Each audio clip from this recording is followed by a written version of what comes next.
Thank you so much. Well, I too am I was a marijuana medical patient for quite a long time. And the first time that I got a prescription or recommendation, it was from Todd Micarea. And he said that I had PTSD and I should never be without marijuana. So that went on for a few years, but Todd died. There's a little thing, don't become my doctor. They tend to die off. So my next doctor said, no, you don't have PTSD. You have latent glaucoma. Now, you can't tell about latent glaucoma. And the only way you'd find out is by not using marijuana, and then you'd have irreparable eye damage if you do have the latent glaucoma. So just as a safety precaution, you have to use it constantly.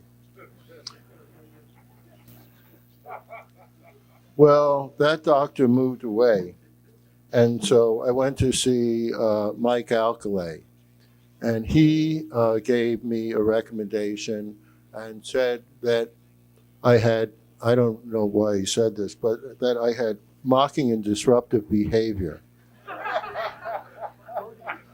Now, he didn't say whether using marijuana would exacerbate that behavior or moderate it. But nevertheless, I accepted that. And then I was in Colorado the day that they legalized medical marijuana by ballot.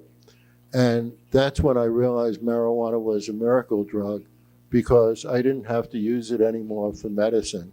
It had cured all my symptoms. So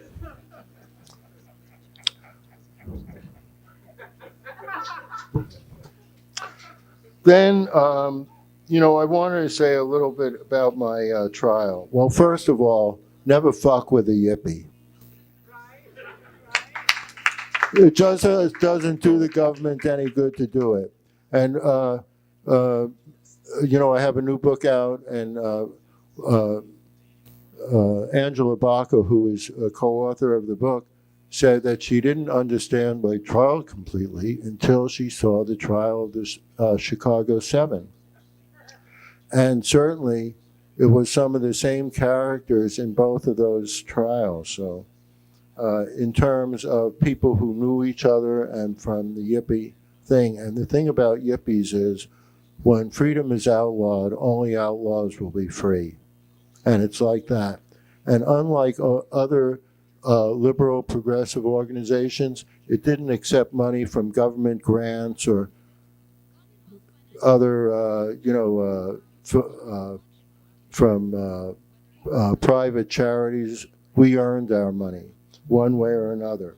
And usually you earn your money in something that you're really interested in. So the yippies had a constant source of being able to support themselves rather than begging for money. Okay, now I don't want to get into the trial too much, but there are a couple of things that I want to say. First of all, the trial went that way because of many of the people, the way it did because of many of the people who are in the audience today. And that it had this total public exposure was, was really important. And then the second thing about the trial was that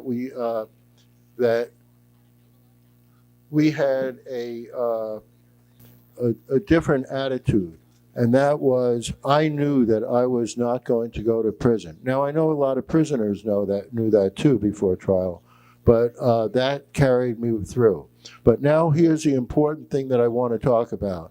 All of this, and we've been all talking about the past, but it isn't about the past. It's what Amy was really talking about, which is the future. There should be nobody in prison for marijuana, period. Period.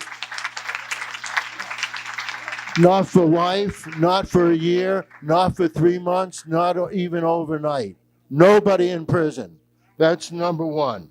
And then the second thing is that people complain about the prices.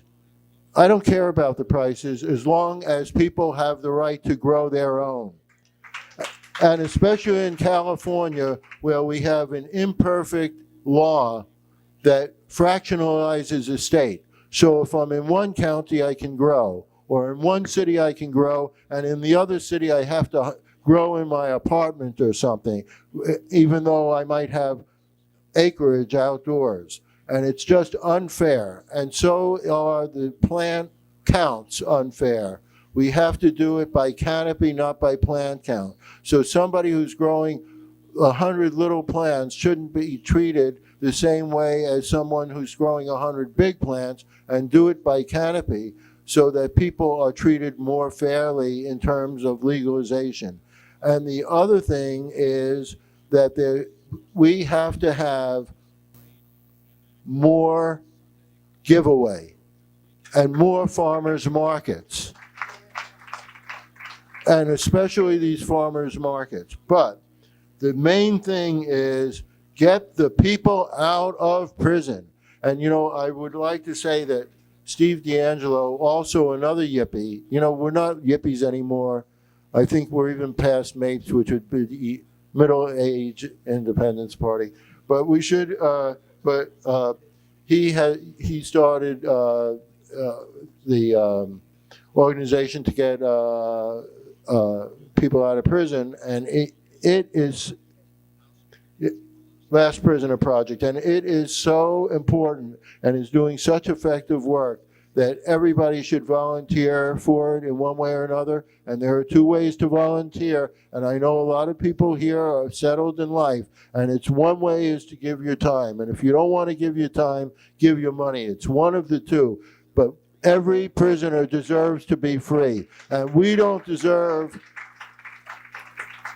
to just applaud ourselves for what we've done in the past. I mean, it's considerable. We changed the laws all over the world, but we have to get the prisoners out of prison. Thank you.